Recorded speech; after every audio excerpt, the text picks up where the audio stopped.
Hey, it's your buddy Peace and Harmony with you here today. We're focusing in on the covert narcissist personality trait of being highly materialistic. The covert narcissist who seems so easygoing, so aloof, so kind of hanging in the background, so retreating, actually is someone who, very contrary to their outside demeanor, their outside facade of being very quiet, very stoic, not having a lot of emotion, but yet being very caring, being very loving in their quietness, being very non-confrontational. A lot of these are the qualities and characteristics that are initially charming to them, and they're aware of this. Their charm, rather than being an outward, showy, highly verbalized sort of person, is really a person who is one of very few words, but yet very supportive in, isolated areas. Very supportive, very providing in very compartmental ways.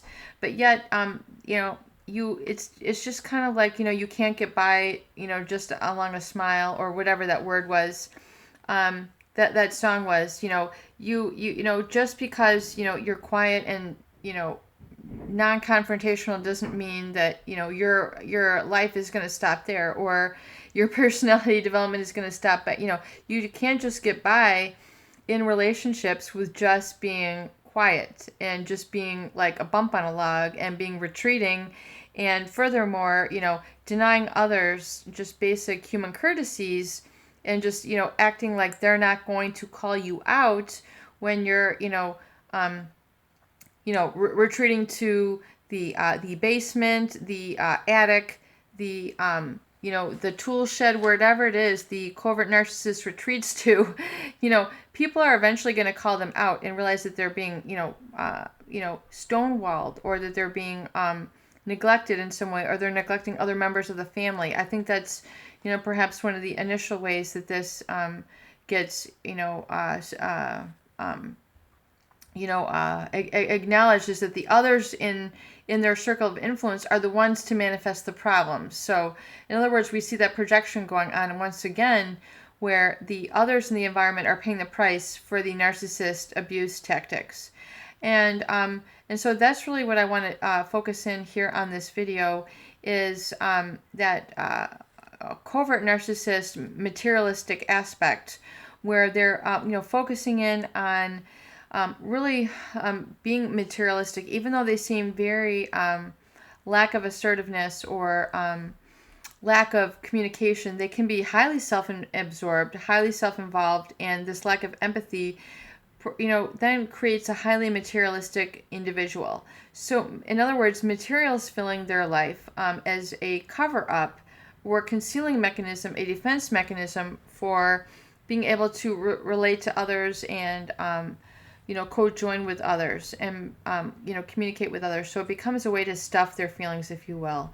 And they will do this in a way that is hidden. In other words, it's not just like a solitary. Everybody has their solitary life, or their private life, which of course you have to have. But their private life is so much more, I would say, pronounced. And really, but it's to the hurt of others. So others are paying the price. So others are forced to live in ways that are a toxic reaction to this person until the cycle is broken. So this materialistic, we might see hoarders, or people who they might have a lot of material possessions at their office, but not at their work. Or likewise, at their home, but not at their work. So there's this huge imbalance that we see in covert narcissist behaviors, where they're highly materialistic, but in such a way that they are displacing it and using it as a cover-up for insecurity, and not as a way of instead of expanding their relationships, they will use highly materialistic ways as a way to stuff their feelings, as a way to fill the void that they're feeling within. And as we all know, the defense mechanisms really don't ever satisfy. So, and not that we're, anyone's perfect, or we're all perfect. I'm describing really when we get into a pathology, where the person themselves is suffering or other people in their life are suffering because of this behavior.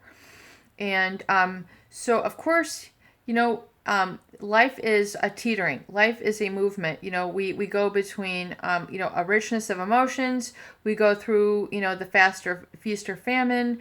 I mean, we all go through these, varieties of experience in life. But eventually it comes to a point where, certain things in life have to be disciplined and controlled.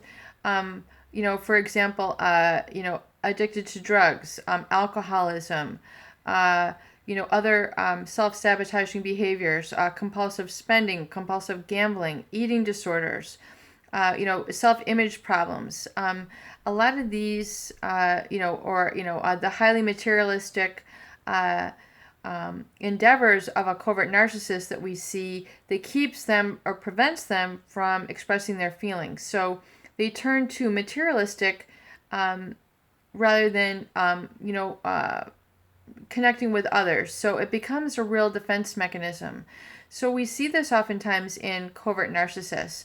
So this can be one of the traits. And as with all this stuff that we describe here on the channel, it varies per person, it varies per couple. But, realize that this oftentimes can be a wall or part of the wall that we see around a covert narcissist. And again, we're not blaming, we're not shaming, we're not judging. It's just getting education and awareness of what goes on in life, and then realizing our power to change, and then identify these issues that are stifling us or holding us back in life, so that we can release these and move forward to really getting in touch with what really truly is interesting, fun, exciting, and makes us truly happy and fulfilled, versus staying stuck in a rut or within a toxic relationship. Peace and harmony with you here today. I hope these videos do help.